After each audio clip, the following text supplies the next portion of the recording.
Red Bank, New Jersey. I'm Michael Artsis alongside my son Jack, who's just having fun Hello. here at the car show. And I got to say, bring your family to a car show. Get outside, see beautiful cars, old, new, modified. Right here we've got Joe. He's got a 442 from, I think, 69. 69. I caught that. 1969. And this is a beautiful example. You bought this restored about 16 years ago? Yes, sir. How many miles have you put on it? About 10,000. Take us through the car. It's really just an awesome car. 4-barrel carburetor. It's a 400 cubic inch engine with a Rochester Quadrajet. Four carburetor and 2 exhaust, dual exhaust. That's what the 442 stands for. Well, in the beginning it was 4-speed, 400 dual exhaust, and the automatic came out and they changed it to 4-barrel, 400 dual exhaust. How fun is this car to drive today? It's very fun. It's a lot different than today's cars because the technology back then was not like today. You have to drive this car. It's fast. It's fast, yeah. This is an automatic example. It's automatic, turbo 400. We just finished talking about a Corvette, 20-inch rims, all that. These are probably like 15s or 16s. 14s. 14s. This car is the way it rolled out of the factory. It's 100% stock. Wow. So those are 14-inch. Did you redo the leather inside? No. I got this car exactly how you see it. Wow. This is what, canary yellow? Saffron. Saffron yellow. Okay.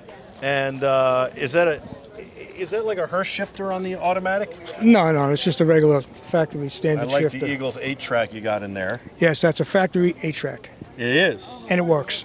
Wow. Which Eagles album is that? Greatest Hits. All right. Oh, One of These Nights, I think. Yeah. And you've got you've got the fuel, the oil, and the temperature. Then you've got the tack on the right side and the clock. It's called tic-tac clock. Oh, and the clock, right. Yeah. And then you've got the tack on the right side, and center is your speedo. Speedo, yeah. You've got the faux wood dashboard. It's got the three-spoked wheel. Three-spoke wheel, roll-up windows. These cars were really popular. And I think it was popular because it was a classic design, a nice design, but it had a ton of power. This kind of, the GTO epitomizes muscle cars, but this also epitomizes muscle cars. This was a gentleman's sports car. Exactly. This was You could drive the family in it. And, yes. And then, basically take it to the track. Yes, you could. It's got air conditioning. It is the gentleman's sports car. Nice big trunk, nice big back seat. You've got the bucket seats, which is very nice. This is the Holiday Coupe, by the way. Can we look under the hood? Sure. Beautiful. You could eat off that engine. Yeah. Well, it was nicer when I got it. I got it 16 years ago, so it's showing its age a little bit. This car was restored in 2000. Could we hear it start up? Would that be okay?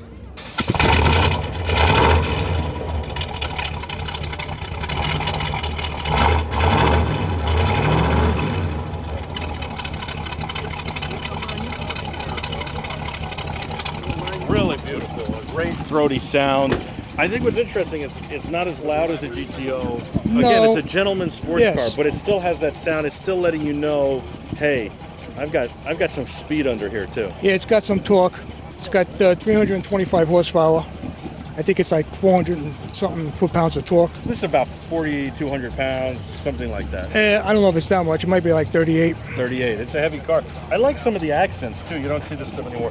The Oldsmobile logo. Yeah, the rocket. Signals. That's the rocket. Yeah, it's just really beautifully done. Nice big back window. Now you've got the vinyl roof as well. This is not a convertible. They made it into a convertible, but this is a coupe. This is the Holiday Coupe, correct? Yeah. Joe, what's the story of this car? I mean, there's got to be something behind this car. It didn't just start life on the assembly line, come off, and years later you found it. What's the story? This car was built in New Jersey, in Linden, New Jersey. Wow.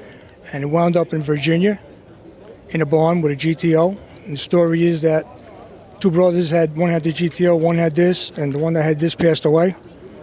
And the guy that found it was a body and fender man. Took it, restored it, and he had it for a year. Then he sold it to somebody in Texas, which is where I found it. It was in Colleyville, Texas. And I had it shipped up here, and here it is. And how did you find it? Was it Hemmings Motor News? No, I found it on eBay. eBay? eBay. Believe that. That's amazing. I was going to say bring a trailer was my next Yeah, guess. no, eBay. Yeah. I was looking for one, and me and my son's a mechanic, and he said, Dad, you got to see this one on eBay. Everything is correct.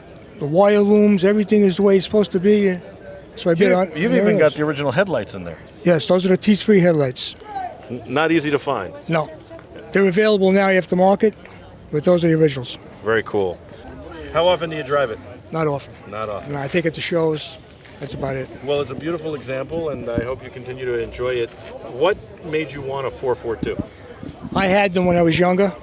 I had a 66 first, then I had a 69 like this one, and I was in love with them back then. And You're still in love with them. Still in love with them. So I said one day I'm going to get another one. Here it is. And here it is. Well, it's beautiful. Congratulations. Thank you. Thank you so much for taking us through it. He's Joe. I'm Michael. This is Jack. Jack, turn this way. Say bye-bye. Bye. Stay tuned.